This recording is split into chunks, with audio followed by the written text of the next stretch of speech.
I really love cars. Sometimes I'm not sure what my favorite category is.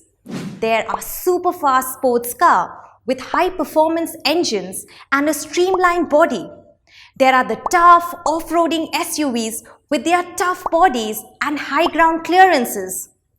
These characteristics and features that are unique in each type and help us compare can be called properties. Any substance around us exists in one of the three states: solid, liquid, or gases. These three states can be differentiated using properties that are specific to each of them.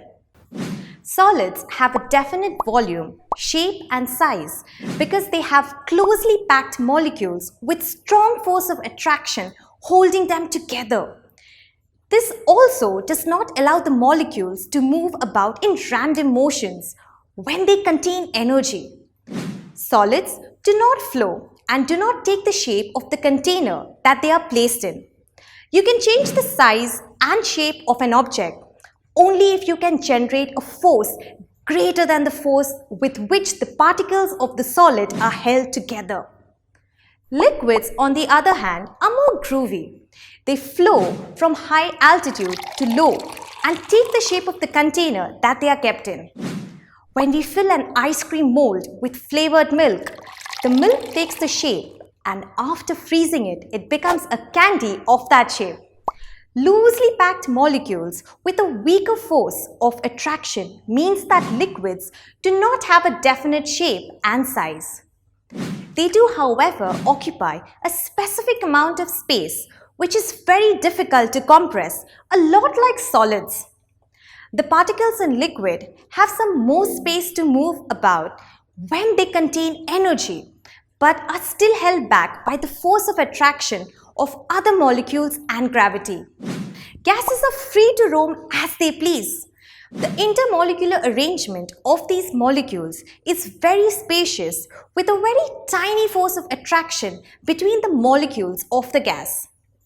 The particles have more freedom to spread and are not even held back by gravity. This also means that they have no definite shape and take the shape of the container that they are stored in. They can be significantly compressed by applying pressure, unlike solids and liquids which have fixed volumes. While the states of matter are pretty different in most ways, there are few characteristics that run common in all of them.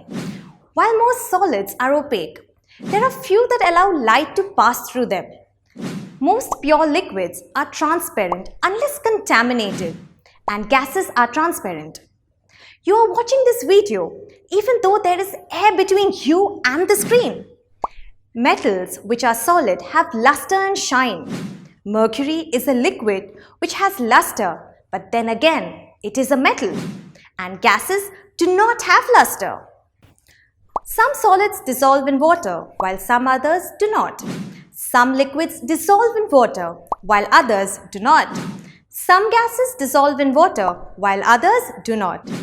That's all about the states of matter for today. See you next time.